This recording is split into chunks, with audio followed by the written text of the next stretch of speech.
அன்பானவர்களே, அன்பு வணக்கங்கள்.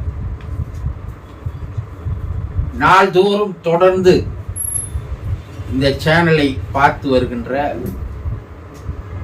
உங்களுக்கு என்னுடைய மனமார்ந்த நன்றிகள். இறந்த பின் மேல் உலகிலே இருக்கின்ற அந்த ஆன்மாக்கள் எவ்வாறு வாழ்கின்றன, அந்த ஆன்மாக்களிடமிருந்து நாம் எவ்வாறு உதவிகளை எல்லாம் பெறலாம், அந்த ஆன்மாக்கள் தெய்வ நிலையில் இருந்து கொண்டு நமக்கு ஆசீர்வாதங்களை, அன்பை, அரவணைப்பை, அருளை தருகிறது. அது எந்த முறையில் எல்லாம் நாம் அதை பயன்படுத்தி கொண்டு வாழ்க்கையை சந்தோஷமாக, அமைதியாக, நிம்மதியாக, ஆனந்தமாக வாழ்வது என்பதையெல்லாம் தெரிந்து கொள்ள வேண்டும் என்றால் இந்த சேனலை முதலில் சப்ஸ்கிரைப் பண்ணுங்கள். என்னோடு தொடர்ந்து பயணம் செய்யுங்கள். மரணத்திற்கு பின் உள்ள வாழ்க்கை முறைகளை எல்லாம் நீங்கள் தெரிந்து கொண்டால் இப்போது வாழ்கின்ற வாழ்க்கையை மாற்றி அமைத்துக் கொண்டு ஒரு தெய்வீகமான, ஒரு புனிதமான, ஒரு பரிசுத்தமான, ஆன்மீக ரீதியான வாழ்க்கையை வாழலாம். இறந்து போனவர்கள் மேலே ஆன்மாவாக இருக்கிறார்கள். உங்கள் குடும்பத்தில் யாராவது ஒருவர் இறந்து போயிருந்தால் அவர்கள் ஆவி உலகிலே, ஆத்ம உலகிலே அவர்கள் ஆன்மாவாக வாழ்ந்து கொண்டிருக்கிறார்கள். அவர்கள் ஒரு தெய்வ நிலையை அடைந்திருக்கிறார்கள். பூமியில் மனிதர்களாக வாழ்ந்ததற்கும் ஆவி உலகில் போய் அவர்கள் ஆன்மாவாக மாறி வாழ்வதற்கும் நிறைய வேறுபட்ட வித்தியாசங்கள் இருக்கிறது. இங்கு பூமியில் மனிதனாக வாழ்ந்த போது மனம் என்ன சொல்கிறதோ அதன்படி வாழ்ந்தார்கள். ஆன்ம உலகிலே ஆன்மா என்ன கூறுகிறதோ அதன்படி வாழ்கிறார்கள். அப்போ ஒரு தெய்வ நிலையில், உயர்ந்த நிலையில் அவர்கள் தன்னை பரிசுத்த ஆன்மாவாக மாற்றிக்கொண்டு வாழ்கிறார்கள். அவர்களிடமிருந்து நம்மால் பல்வேறு உதவிகளை பெற முடியும். அப்படி எப்படி பெறுவது எங்களுக்கு தெரியவில்லையே என்றால், முதலில் அங்கு இருக்கின்ற ஆன்மாவை சாந்தி அடைய செய்வதற்குண்டான வேலைகள் என்ன என்பதை நாம் செய்ய வேண்டும்.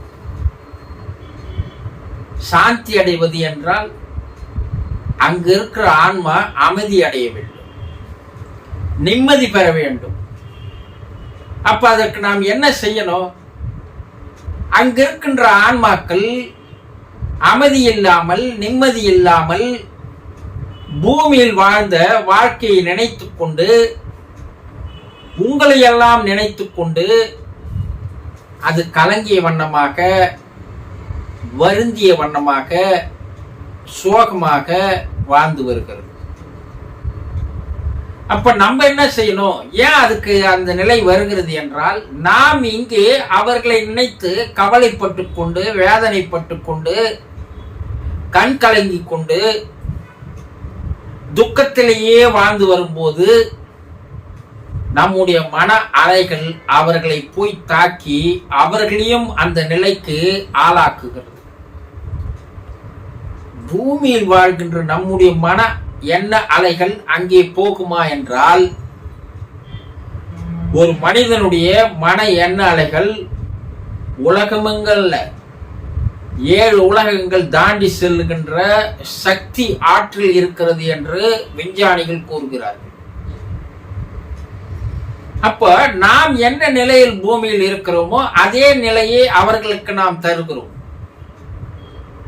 நாம் இங்க துக்கமா இருந்தா, கவலையா இருந்தா, வேதனையா இருந்தா, கண்ணீர் விட்டபடி கலங்கியபடி இருந்தா அவர்களும் அதே நிலையில் இருக்கிறார். அப்போ முதல்ல அவர்களை அமைதிப்படுத்த வேண்டும் என்றால் நாம் அமைதியாக்க வேண்டும். நாம் எப்போதும் அமைதியாக மனதை வைத்துக் கொண்டிருக்க வேண்டும். மனதில் எந்த விதமான கலங்கல்கள் இல்லாமல், எந்த விதமான நேர்மறை எதிர் எண்ணங்கள் இல்லாமல் இருக்க வேண்டும். அப்போ நாம் எப்போது அமைதியாக, சந்தோஷமாக, ஆனந்தமாக மாறுகிறோமோ அந்த மன அலைகள் அவர்களையும் போய் அமைதிப்படுத்தி ஆறுதல் தந்து அரவணைப்பு தந்து அவர்களையும் சந்தோஷமாக மாற்றுகிறது. ஒரு மனிதனுடைய எண்ண அலைகள் மற்றொரு மனிதனை தாக்கும். நாம் சந்தோஷமா இருந்தா எதிரில் இருக்கிறவன் துக்கமா இருந்தாலும் நம்முடைய சந்தோஷ மன அலைகள் அதீதமான வலுவோடு ஆற்றலோடு இருந்தால் எதிரில் இருப்பவனை அதே நிலைக்கு மாற்றிவிடும். நாம் துக்கமாக இருந்தா சந்தோஷமா இருக்கிறவனை கூட துக்கமாக மாற்றிவிடும். இது விஞ்ஞானம் கண்டுபிடித்திருக்கின்ற கண்டுபிடிப்புகள். அப்போ முதல்ல நம்ம என்ன நினைக்கணும், அவர் இறைவன் அழைத்து கொண்டதால் அவர் போய்விட்டார், அவருடைய ஆயுள் முடிந்து விட்டது, அவர் ஆன்ம உலகிலே வாழ வேண்டும் என்று இருக்கிறது. அவர் அடுத்து ஒரு பிறவியை நோக்கி, ப்ரமோஷன் நோக்கி அவர் போய்விட்டார். அதனால் அவரை நினைத்துக் கொண்டு வேதனைப்பட்டுக் கொண்டிருப்பதெல்லாம் நாம் செய்கின்ற ஒரு தவறான செயல். முதல்ல நம்மளை நம்ம மாத்திக்குவோம். அப்படி மாத்திக்கினீங்கன்னா அவர்களும் ஒரு அமைதியான நிலையில் சாந்தி அடைவார்கள். இப்ப அவர்கள் அமைதி நிலை வந்த பிற்பாடு அவர்கள் அமைதி நிலை அடைவதற்கு நாம் அடுத்தது என்ன செய்யணும்னா பிரார்த்தனை செய்ய வேண்டும். அந்த பிரார்த்தனை தான் அவர்களை போய் அமைதிப்படுத்துகிறது, ஆனந்தம் அடைய செய்கிறது, சந்தோஷம் அடைய செய்கிறது, இன்பமான நிலையில் இருக்க வைக்கிறது. அப்போ அவர்களை நினைத்து நாம் பிரார்த்தனை செய்ய வேண்டும். காலையும் மாலையும் நம்முடைய பிரார்த்தனை, நீங்கள் இறைவனிடம் சென்று விட்டீர்கள், தெய்வ நிலையை அடைந்து விட்டீர்கள், அதனால் எங்களுக்கு எந்த விதமான துக்கமோ துயரமோ கவலையோ கஷ்டமோ வேதனையோ ஏக்கமோ இல்லை, நீங்கள் அங்கே சந்தோஷமாக இருங்க. அடுத்து இறைவனிடமிருந்து நீங்கள் அருளை பெற இருக்கிறீர்கள். இறைவன் உங்களை தனக்கு அருகில் வைத்துக் கொண்டிருக்கிறான். அது ஒரு பெரிய பாக்கியம். ஆகவே நீங்கள் இறைவனுடைய அன்பையும் அருளையும் பெற்று எங்களுக்கு அதை தாருங்கள் என்று நாம் பிரார்த்தனை செய்யணும். இப்ப அவங்க ஆத்ம சாந்தி அடைவார்கள். இந்த நேரத்தில் நாம் அவர்களிடம் என்ன உதவிகள் நமக்கு தேவை என்பதை பிரார்த்தனையின் மூலமாக அவர்களுக்கு தெரியப்படுத்த வேண்டும். அப்ப நீங்க பிரார்த்தனையின் மூலமாக கேட்கின்ற உதவிகள் அவர்கள் செவி மடுத்து கேட்கிறார்கள், காது கொடுத்து கேட்கிறார்கள். அவர்களுக்கு பார்க்கின்ற திறன் இருக்கிறது, கேட்கின்ற திறன் இருக்கிறது, பேசுகின்ற திறன் இருக்கிறது, மனித மனங்களை உணர்ந்து கொண்டுகின்ற ஆற்றலும் இருக்கிறது. உங்க வேண்டுதல்களை உதவிகளை அவர்கள் கேட்டுக்கொண்டு இறைவனுடைய அருளால் ஆசியால் அந்த உதவிகளுக்கு ஏற்ற சூழ்நிலைகளை, சந்தர்ப்பங்களை, வாய்ப்புகளை உங்களுக்கு ஏற்படுத்தி தருகிறார்கள். இது 100% நிரூபிக்கப்பட்ட உண்மைகள். நீங்க ஏதோ ஒரு பிரச்சனையில மாட்டிருப்பீங்க, யாரோ ஒருவர் வந்து உங்களை அந்த பிரச்சனையிலிருந்து உங்களை விடுதலை செய்வார்.